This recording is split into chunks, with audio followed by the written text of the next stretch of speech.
Turecko je euroázijská krajina, rozprestiera sa na časti Balkánskeho poloostrova a Malej Ázie. Obmývajú ho 4 moria. Príjemné pláže sú najmä na pobreží Egejského a Stredozemného. Turecko bolo súčasťou Chetidskej, Rímskej, Byzantskej a Osmanskej ríše. Tá zanikla až v roku 1923. Na jej troskách vznikla republika. Jej občania vyznávajú islamské náboženstvo. Turecko je už dlhé roky jednou z najvyhľadávanejších dovolenkových destinácií Slovákov. Dožičíme si tam priemerne najdlhší pobyt. V posledných mesiacoch cestovné kancelárie zaznamenali o túto krajinu ešte väčší záujem. Zatiaľ čo viac peňazí si treba túto sezónu prichystať do Chorvátska, Bulharska či Egypta, Turecko zlacnelo. Netreba sa však nechať nalákať na prvý last minute. Tamojšie júlové a augustové horúčavy a vlhko by vám mohli poškodiť zdravie, najmä ak máte problémy so srdcom alebo cievami. Vtedy je vhodnejší septembrový termín. Turecké ceny si turisti pochvaľujú. Eurá zamieňať nemusíte, okrem nich obchodníci príjmu aj doláre. Vo väčších mestách nájdete bankomat na každom rohu a v nákupných centrách môžete použiť platobnú kartu. Vlastnú stravu si do hotelov radšej nenoste, je to zakázané a tamojšiu vodu nepite. Kupujte si balenú. Takže ideme hneď na tú špecialitu. Nedžibilil pripravuje niečo špeciálne turecké. Čo to je? Ako sa to volá? Lebo neodvážim sa to teda ja povedať. Sigara börek. Sigara börek, to je špeciálny druh böreku, to je taká pasta a sigara znamená taký cigareta. Cigareta. Že toto, je to taká cigara, dá sa povedať. A čím je plnená cigara? A z čoho vlastne je konkrétne tá placka?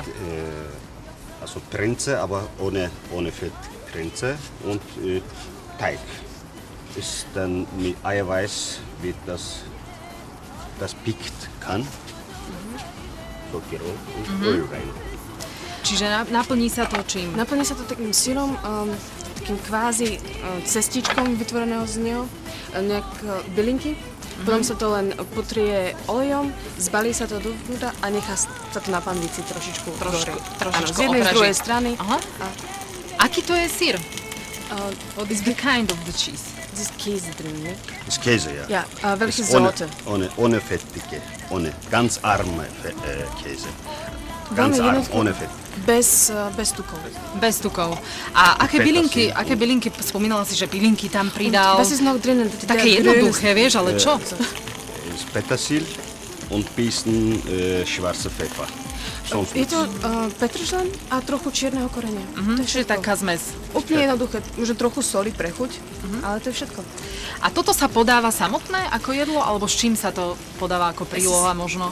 Einzeln oder mit Fleisch oder mit anderen Essen? Nejaký rohlík.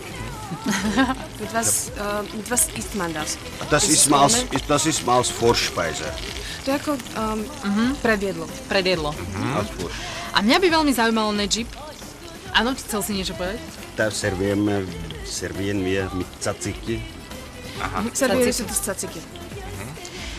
Nedžib, mňa by veľmi zaujímalo, čo je toto v tom liste, ale to si povieme, lebo tuto už kolega tvoj spomínal, že je to výborné a ja sa teda do toho zahryznem. To sa má rozbaliť.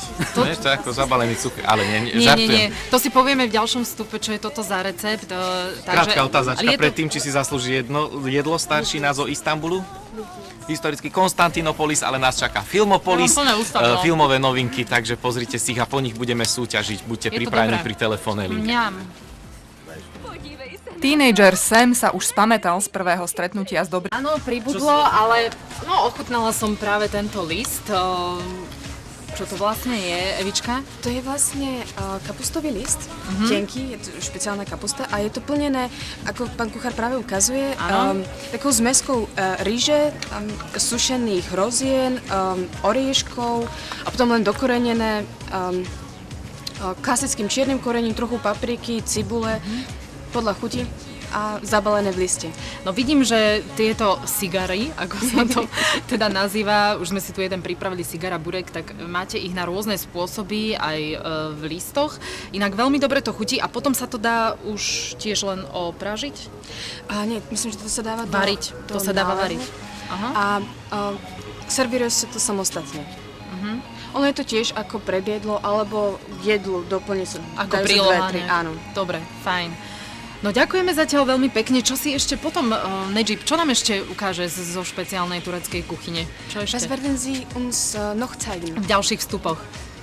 Oh, ich wollte noch vieles sagen, aber wir haben keine Möglichkeiten. Was haben wir Aber noch? was wir hier haben, das ist ein Nachspeise auch, wie Baklava, aber das ist ein Schwarze Meerspezialitäten. Niečo ako baklava, ale z oblasti Čierneho mora. Takže na trochu iný spôsob. Vidím, že aj baklažán, to je také dosť podobné stredomorská kuchyňa. Áno. Gefüllte Melanzane nur mit Gemüse. Für Sommer isst man gerne sowas. Also Toto je taká letná varianta, plnená iba zeleninou. On navrhuje Ohne Fleisch. sír bez mesa. Bez mesa. Dobre, budeme sa venovať aj dezertom, samozrejme, niečo si povieme aj o mese a Vilko nám teraz povie, kam by sme sa mali vybrať, keď sa vyberieme do toho Turecka, na aké miesta? Ups, a nás čaká turecké Rastislav Sobko, autor portálu o Turecku. Príjemné dobré ráno. Dobré ránko všetkým. Takže prečo vôbec vyhľadávať dovolenku alebo návštevu Turecka? Aké možnosti, aké výhody ponúka dovolenka v tejto krajine? Tak dovolenka v tejto krajine ponúka pre všetkým jednu z hlavných vecí a to je to, že sezóna tam trvá zhruba 10 mesiacov v roku. Je tam veľmi stabilná klimatická zóna, je tam priemerná teplota 30 stupňov počas celého roku a to sú hlavné dôvody, prečo sa vybrať na dovolenku do Turecka. A takým praktickým argumentom je to, že v podstate daná destinácia alebo daná zóna je veľmi dostupná, čo sa týka času. Za 2 hodiny sa dokážete premiestniť do úplne odlišnej vizuálnej aj obsahovej krajiny. Proste je to niečo úplne, je to Orient a človek má úplne iný pocit ako...